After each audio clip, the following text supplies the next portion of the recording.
Hello मित्रों, कैसे हैं आप। स्वागत है आपका एक बार फिर से अपने टारगेट आरपीएससीजी के चैनल के अंदर।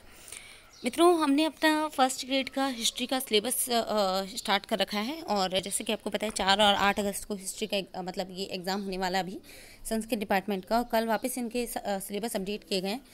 आरपीएससी फर्स्ट ग्रेड 2018 का सोशलॉजी का जो पेपर था ग्रुप सी का, उसका भी रिजल्ट कल आउट हो गया है मित्रों। उसका भी वीडियो मैंने बनाया था। और हिस्ट्री के अब तक हम 2 टॉपिक कंप्लीट कर चुके हैं। एक तो प्राचीन भारत की शिक्षा हमने पूरी कंप्लीट करी है, जिसमें ब्रिटिश काल तक की शिक्षा हमने कंप्लीट करी है पूरी। एजुकेशन प्राचीन से लेकर यानी वैदिक काल से लेकर जो ब्रिटिश काल तक की पूरी शिक्षा थी, जितने भी आयोग थे, सब मैंने वीडियो में कंप्लीट कराए हैं। साथ ही मित्रों, गुप्त काल के बारे में कल विज्ञान और साहित्य के बारे में पढ़ा था। अगर आपने पुरानी वीडियो नहीं देखे हैं तो आप पुरानी वीडियो ज़रूर देख लें, चैनल को सब्सक्राइब कर लें, शेयर करें ज़्यादा से ज़्यादा, बेल आइकन को क्लिक कर लें इसी तरीके के वीडियो के लिए, और लाइक करना ना भूलें और कमेंट बॉक्स में कमेंट करें। ठीक है मित्रों, अब हम ज़्यादा टाइम नहीं लेते हैं मित्रों, चैनल शुरू करते हैं अपना आज का टॉपिक। देखिए मित्रों, ये हमारा आज का एक टॉपिक है जिसमें हमें बताया गया है 7वीं सदी से 12वीं शताब्दी, ठीक है, यानी 700 से लेकर 1200 ईस्वी में समाज व संस्कृति क्या थी। ठीक है, उस समय कौन कौन से राजा आए थे, कौन कौन से क्या संस्कृति रही थी समाज की, क्या क्या चीज़ उसमें इंक्लूडेड थी, वो हम इसमें डिटेल से पढ़ेंगे मित्रों। देखिए, यहाँ मैंने एक नक्शा बना रखा है, आपको दिखाई दे रहा होगा। अगर हम बात करते हैं गुर्जर प्रतिहार वंश की, तो देखिए गुर्जर प्रतिहार वंश इसके अंदर कौन कौन मिलते हैं। नागभट्ट प्रथम, वत्सराज, नागभट्ट द्वितीय, मिहिर भोज, महेंद्रपाल, महीपाल और अंतिम शासक जो था वो यशपाल। यानी हमें गुर्जर प्रतिहार वंश अगर पढ़ना है, ठीक है, और ये गुर्जर प्रतिहार वंश कहाँ मिलता है मित्रों, गुजरात और राजस्थान के आसपास वाले क्षेत्र था इनका। तो देखिए, नागभट्ट प्रथम हैं, वत्सराज हैं, नागभट्ट द्वितीय हैं, मिहिर भोज हैं, महेंद्रपाल हैं, महीपाल हैं और अंतिम शासक हैं यशपाल मित्रों। ठीक है, और इसके बाद अगर हम कन्नौज की बात करते हैं तो देखिए कन्नौज में 2 थे, इंदिरा युद्ध और चक्रा युद्ध। अब बंगाल में पाल वंश था, तो पाल वंश की बात करेंगे तो मित्रों कौन आएंगे, गोपाल, धर्मपाल, देवपाल। ठीक है, 3 हैं। देखिए मित्रों, उसके बाद हम बात करेंगे नीचे दक्षिण साइड पर राष्ट्रदूतों का शासन हुआ करता था उस समय। ठीक है, 700 से 1200 ईस्वी तक। तो उस समय मित्रों दंती दुर्ग, धुर, गोविंद सेकंड, कृष्ण तृतीय और इंद्र चतुर्थ है, ये उस समय के शासक थे मित्रों। अब हम आगे बात करते हैं। देखिए मित्रों, हर्षवर्धन की मृत्यु के बाद अगर देखा जाए तो कन्नौज को प्राप्त करने के लिए पाल, प्रतिहार, राष्ट्रकूटों के मध्य त्रिपक्षीय संघर्ष शुरू हो गया था। आपसे क्वेश्चन पूछा जा सकता है, त्रिपक्षीय संघर्ष किस किस के बीच हुआ था, तो आपको याद होना चाहिए मित्रों, ये गुर्जर प्रतिहार, राष्ट्रकूटों और पाल वंश के मध्य होना शुरू हुआ था। कन्नौज अंतिम रूप से गुर्जर प्रतिहारों को प्राप्त हुआ था इसमें। ठीक है, अब हम देखेंगे गुर्जर प्रतिहारों की उत्पत्ति क्या है और किन के क्या मत हैं, इतिहासकारों के क्या मत हैं गुर्जर प्रतिहारों की उत्पत्ति को लेकर। तो देखिए मित्रों, पहला है कर्नल जेम्स टॉड, ठीक है, के अनुसार गुर्जर प्रतिहार शासकों की उत्पत्ति खंजर जाति से हुई थी। देखो, कर्नल जेम्स टॉड ने इन्हें विदेशी माना है, इनकी उत्पत्ति खंजर जाति से मानी है। ठीक है मित्रों, अगर डॉक्टर आर.सी. मजूमदार के अनुसार देखा जाए, देखिए ये कथन भी आपसे पूछ लिए जाते हैं कि किसके अनुसार क्या था। ठीक है, तो डॉक्टर आर.सी. मजूमदार के अनुसार देखा जाए तो गुर्जर एक भौगोलिक शब्दावली है, जबकि प्रतिहार जाति से संबंधित है। ठीक है, पृथ्वीराज रासो के अनुसार गुर्जर प्रतिहार शासकों की उत्पत्ति अग्निकुंड से मानी जाती है। पृथ्वीराज रासो आपको पता है किसका ये रचित है, ये जो है आपका पृथ्वीराज रासो, ये चंद्रोदय के द्वारा रचित कृति थी और उसके अनुसार गुर्जर प्रतिहार शासकों को अग्निकुंड से उत्पत्ति मानी गई है। ठीक है, उन्होंने बताया था अग्निकुंड से 4 जातियाँ उत्पत्ति हुई थी, जिसमें से पहली प्रतिहार, परमार, चालुक्य और चौहान थे मित्रों। ठीक है, आगे देखते हैं मित्रों। अगर हम वेनसांग की बात करते हैं, आपको पता है हिनयान, वेनसांग, ठीक है, फायान, ये जो थे भारत आए थे, ठीक है, यात्री थे। गुर्जर प्रतिहार शासक क्षत्रिय व वेनसांग ने गुर्जर प्रतिहार शासकों के क्षेत्र को कुचेलो नाम दिया है, कुचेलो। देखो मित्रों, ये भी आपसे पूछा जा सकता है इंसांग ने गुर्जर प्रतिहारों के क्षेत्र को क्या नाम दिया था, या फिर ये भी आपसे पूछा जा सकता है कुचेलो शब्द किससे संबंधित है। तो वेनसांग ने शब्द दिया था गुर्जर प्रतिहार शासकों के क्षेत्र को, जिसे कुचेलो कहा जाता है, जबकि इनकी राजधानी के लिए उसने कौन सा शब्द यूज़ किया था, पीली भोलो। तो दोनों शब्द याद रखना मित्रों, पीली भोलो राजधानी के लिए यूज़ हुआ था, कुचेलो गुर्जर प्रतिहारों के क्षेत्र के लिए हुआ था। ठीक है मित्रों, आगे देखते हैं। मिहिर भोज के ग्वालियर अभिलेख में इन्हें लक्ष्मण का वंशज माना जाता है। ठीक है मित्रों, तो अगर हम मिहिर भोज का ग्वालियर अभिलेख देखते हैं जो कि एमपी में है, तो इन्हें लक्ष्मण का वंशज माना गया है। आगे देखते हैं मित्रों। आगे चलकर नागभट्ट नामक व्यक्ति ने गुर्जर प्रतिहार शासक बना, इसकी राजधानी मंडोर से मेड़ता स्थानांतरित की गई थी। देखिए सबसे पहला जो हम इसमें पढ़ेंगे नागभट्ट प्रथम ही पढ़ेंगे। इनका शासनकाल मित्रों 730 से लेकर 740 था। उपाधि इनकी क्या क्या थी देख लेते हैं। देखिए उपाधि इनकी पूछी जाती है एग्जाम में, तो आप उपाधियाँ याद रखें, बार बार रिवाइज करें मित्रों। वीडियो को 2-3 बार सुने, अपने नोट्स बना लें। आप किसी बुक से पढ़ रहे हैं तो उसमें भी बार बार रिवीजन करें। आप जितनी बार रिवीजन करेंगे चीज़ें उतनी ही आपके माइंड में फिक्स होती जाएंगी, चाहे आप हिस्ट्री से हों या ना हों, आपके कोई क्वेश्चन गलत नहीं जाएंगे मित्रों। देखिए नारायण की मूर्ति का प्रतीक माना जाता है इनको। मलिच्छों का नाशक, ठीक है। मलीच मतलब यहाँ पर हूण के बारे में बात की गई है मलीचों के लिए, ठीक है। और नागावलोक, यानी इनकी 3 उपाधियाँ थी। नारायण की मूर्ति का प्रतीक, मलीचों का नाशक और नागावलोक। आगे देखते हैं मित्रों। नागभट्ट प्रथम को भीनमाल जालौर के गुर्जर प्रतिहार वंश का संस्थापक माना जाता है। भीनमाल जालौर के गुर्जर प्रतिहार शासक स्वयं को रघुवंशी प्रतिहार कहते हैं, ठीक है मित्रों। ये जो गुर्जर प्रतिहार शासक थे स्वयं को रघुवंशी प्रतिहार कहते हैं। आगे देखते हैं मित्रों। आगे दिया है नागभट्ट प्रथम ने उज्जैन को अपनी दूसरी राजधानी के रूप में स्थापित किया था, जो कि एक शिक्षा का प्रमुख केंद्र था उस समय प्राचीन काल में। नागभट्ट प्रथम के द्वारा उज्जैन में हरिण्य गर्भधान यज्ञ का आयोजन किया गया। हरिण्य गर्भधान यज्ञ यानी पुत्र प्राप्ति के लिए यज्ञ होता है, हरिण्य गर्भधान यज्ञ, इसका आयोजन नागभट्ट प्रथम ने किया था। उद्देश्य पुत्र रत्न की प्राप्ति था, देखो लिखा हुआ है। अब इसमें इन्होंने क्या करा था, राष्ट्रकूट शासक दंती दुर्ग को भी उज्जैन में आमंत्रित किया था। इसका मतलब नागभट्ट प्रथम के टाइम में गुर्जर प्रतिहारों और राष्ट्रकूट के बीच में किसी तरह का विवाद नहीं था, इसीलिए इन्होंने क्या करा था, जब हरिण्य गर्भधान यज्ञ का आयोजन करा पुत्र रत्न की प्राप्ति के लिए, तो इन्होंने दंती दुर्ग जो उस समय राष्ट्रकूट के शासक थे उनको आमंत्रित किया था मित्रों। अब नागभट्ट प्रथम के बाद अगर हम बात करते हैं तो नागभट्ट प्रथम के बाद ककुक नामक व्यक्ति गुर्जर प्रतिहार शासक बना। इसने मंडोर में विजय स्तंभ का निर्माण करवाया था। तो देखो गुर्जर प्रतिहार में से किसने मंडोर में विजय स्तंभ का निर्माण करवाया था, तो किसने करवाया था मित्रों, कुकुक नामक व्यक्ति ने करवाया था, ठीक है। अब बादामी के चालुक्य शासक पुलकेशन द्वितीय के अहोल अभिलेख, अहोल अभिलेख कहाँ स्थापित है मित्रों, अहोल अभिलेख जिनके पास हिस्ट्री है उन्हें पता होगा, ये कर्नाटक में है मित्रों, ठीक है। अहोल अभिलेख कहाँ स्थापित है, ये कर्नाटक में स्थापित है। और इसके अंदर क्या है मित्रों, ये बादामी के चालुक्य शासक पुलकेशन द्वितीय के अभिलेख लिखवाया था उन्होंने।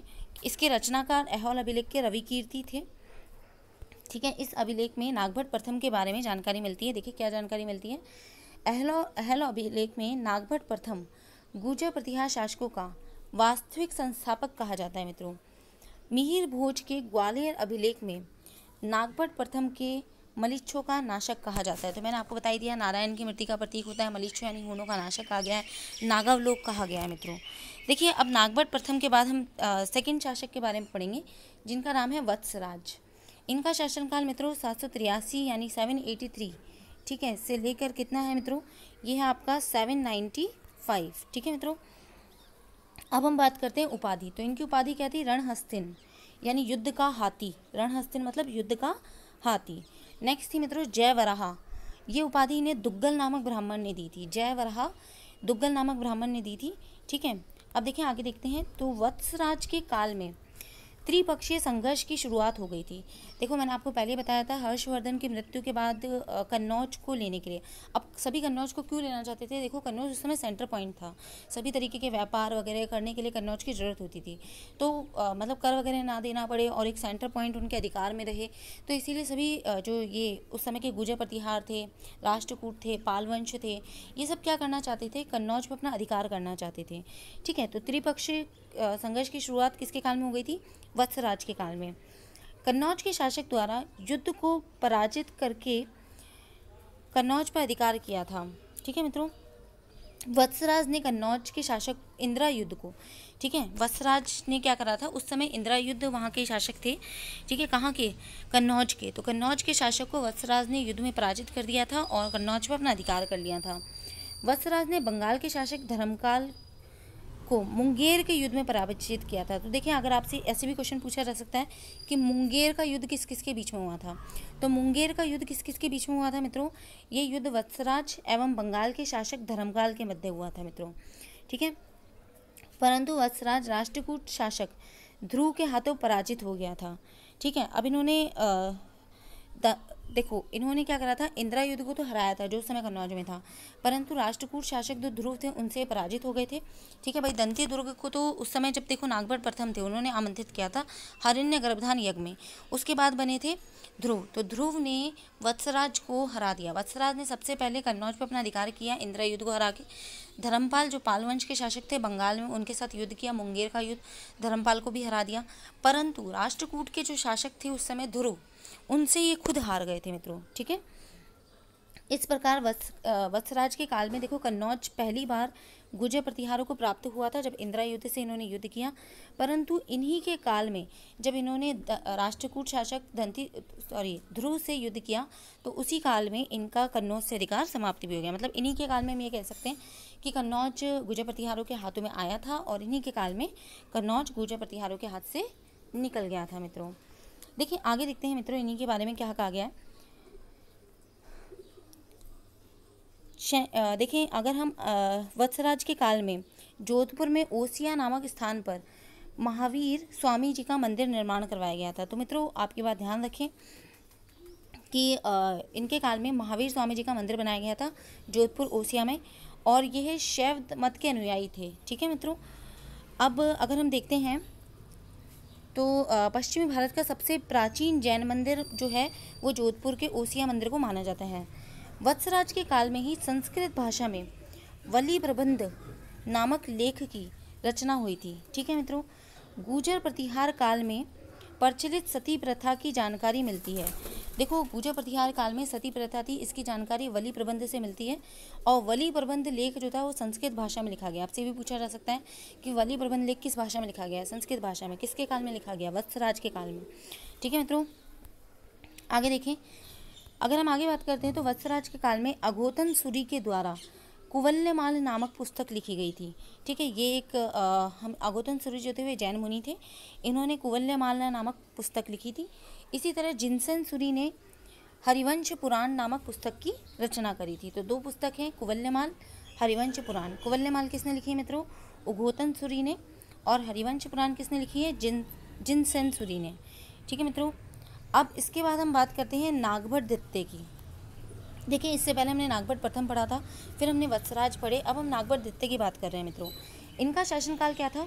इनका शासनकाल अगर देखा जाए तो 795 से 833 ईस्वी रहा है मित्रों। उपाधि परम भट्टारक, परमेश्वर, महाराजाधिराज। देखो नागभट्ट प्रथम की जब मैंने आपको उपाधि बताई थी तो बताया था नारायण की मूर्ति का प्रतीक। ठीक है, मलिच्छों का नाशक, मलिच्छ यानी हूणों का नाशक। ठीक है, नागावलोक। उसके बाद वत्सराज की उपाधि मैंने आपको पढ़ाई थी, और वत्सराज की उपाधि में मैंने आपको बताया था कि जयवराह जो कि दुग्गल नामक ब्राह्मण ने दी थी, रणहस्ती यानी कि युद्ध का हाथी। ठीक है, अब इनकी उपाधि है परम भट्टारक, परमेश्वर, महाराजाधिराज। ठीक है, नागभट्ट द्वितीय के द्वारा अत्यधिक मात्रा में दान किया जाता था, इसीलिए ग्वालियर अभिलेख में नागभट्ट द्वितीय को कर्ण कहा गया है। तो ग्वालियर अभिलेख में किसको कर्ण कहा गया है मित्रों? नागभट्ट द्वितीय को कर्ण कहा गया है। नागभट्ट द्वितीय के काल में कन्नौज के राष्ट्रकूट शासक गोविंद तृतीय के नियंत्रण में था। कन्नौज का शासन चक्रायुद्ध था, सामंत था। मतलब देखो उस समय भाई आपको पता है कि वत्सराज ध्रुव से हार गया था जो कि राष्ट्रकूट शासक था। अब ध्रुव के बाद जो था वो शासक बना गोविंद। ठीक है मित्रों, गोविंद थर्ड, ये राष्ट्रकूट शासक ही था। अब इसके नियंत्रण में था जब नागभट्ट द्वितीय शासक बने, उस समय कन्नौज गोविंद तृतीय के नियंत्रण में था। ठीक है, अब लेकिन इन्होंने ये खुद वहाँ नहीं रहते थे, इन्होंने अपना एक सामंत रख रखा था, सामंत जो वहाँ की देखभाल किया करता था इनके लिए, और वो कौन था? चक्रायुद्ध। नागभट्ट द्वितीय ने चक्रायुद्ध को पराजित कर दिया और कन्नौज में गुर्जर प्रतिहारों की नवीन शाखा की स्थापना कर दी। तो देखो 2 बार कन्नौज जो था वो गुर्जर प्रतिहारों के शासन में आया। एक तो वत्सराज के काल में आया जब उन्होंने इंदिरा युद्ध को हराया था, और दूसरी बार नागभट्ट द्वितीय के टाइम में आया जब इन्होंने चक्रायुद्ध को हरा दिया।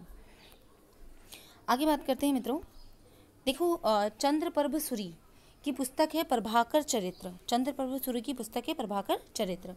नागभट्ट द्वितीय के बारे में जानकारी मिलती है इस पुस्तक में। नागभट्ट द्वितीय के द्वारा गंगा में समाधि ली गई थी, ऐसा इस पुस्तक में जानकारी मिलती है। ठीक है मित्रों, अब नागभट्ट द्वितीय के बाद हम पढ़ेंगे रामभद्र के बारे में। रामभद्र के काल में बंगाल के शासकों ने गुर्जर प्रतिहारों पर आक्रमण किया। ठीक है, और राजभद्र के काल में ही मंडोर का क्षेत्र स्वतंत्र हो गया था। मतलब रामभद्र का इतना अच्छा शासन नहीं था, जो मंडोर का क्षेत्र था वो भी स्वतंत्र हो गया। बंगाल के शासकों ने भी गुर्जर प्रतिहारों पर युद्ध करना प्रारंभ कर दिया, उन पर आक्रमण करना। रामभद्र के पुत्र मिहिर भोज ने रामभद्र की हत्या कर दी थी। मिहिर भोज को गुर्जर प्रतिहारों का पितृहंता शासक कहा जाता है। देखो आपसे पूछा जा सकता है गुर्जर प्रतिहारों का पितृहंता शासक किसे कहा जाता है, तो किसे कहा जाता है मित्रों, मिहिर भोज को कहा जाता है। ठीक है, आप ध्यान रखिएगा, मिहिर भोज को कहा जाता है, ये इम्पॉर्टेंट है। ठीक है मित्रों, आगे देखते हैं। गुर्जर प्रतिहार शासकों ने महामारू शैली में मंदिरों का निर्माण करवाया था। ठीक है, नागभट्ट द्वितीय के काल में आपको मैंने बता ही दिया, जोधपुर के बुचकला नामक, देखो वत्सराज के काल में तो जोधपुर में ओसिया नामक, और यहाँ पर जोधपुर के बुचकला नामक स्थान पर शिव पार्वती का, ठीक है, वह विष्णु मंदिर का निर्माण हुआ था।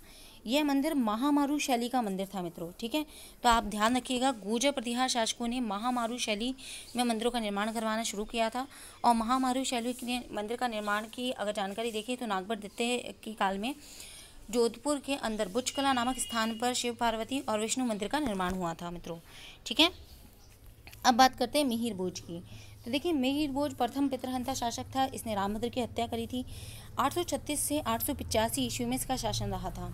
इसकी उपाधि क्या थी मित्रों, आदिवराह। इसकी उपाधि क्या थी मित्रों, आदिवराह। इससे पहले मैंने नागभट्ट द्वितीय के बारे में बात करी थी। अब देखो, रामभद्र का शासन इतना प्रभावित नहीं था, इसीलिए उसकी कोई उपाधि नहीं दी थी। नागभट्ट द्वितीय की अगर मैं आपको उपाधि बताऊँ तो परम भट्टारक, महाराजाधिराज, ठीक है, परमेश्वर। इससे पहले देखो, सबसे पहले हमने पढ़ा था नागभट्ट प्रथम। रिवाइज करते रहे मित्रों, रिवीजन से ही चीज़ें याद आती हैं, उपाधियाँ पूछी जाती है, क्वेश्चन 100% आता है उपाधि पर। ठीक है मित्रों, तो आदिवराह इनकी उपाधि थी। ग्वालियर अभिलेख के अनुसार, प्रभास पाटन दौलतपुरा अभिलेख के अनुसार, और संपूर्ण पृथ्वी का विजेता बगरमा अभिलेख के अनुसार इनकी उपाधियाँ थी। ठीक है, नीचे वाली संपूर्ण पृथ्वी का विजेता इन्हें बगरमा अभिलेख में कहा गया था। अब जानकारी के स्रोत कौन से हैं इनके लिए, ग्वालियर अभिलेख एमपी का, सागरतला प्रशस्ति ये भी एमपी के अंदर है मित्रों। ठीक है, तो मित्रों आज ये हमने पार्ट 1 पढ़ा है गुर्जर प्रतिहारों का। अभी भी कुछ शासक गुर्जर प्रतिहारों के बाकी हैं, जिसे हम पार्ट 2 में पढ़ेंगे, जिसमें महिपाल, महेंद्रपाल, इनके बारे में हम बात करेंगे, और अंतिम शासक यशपाल की बात करेंगे। तो मित्रों, अगर वीडियो आपको पसंद आया हो तो लाइक कर लें, चैनल सब्सक्राइब कर लें, ज़्यादा से ज़्यादा शेयर करें, और सुनने के लिए धन्यवाद मित्रों।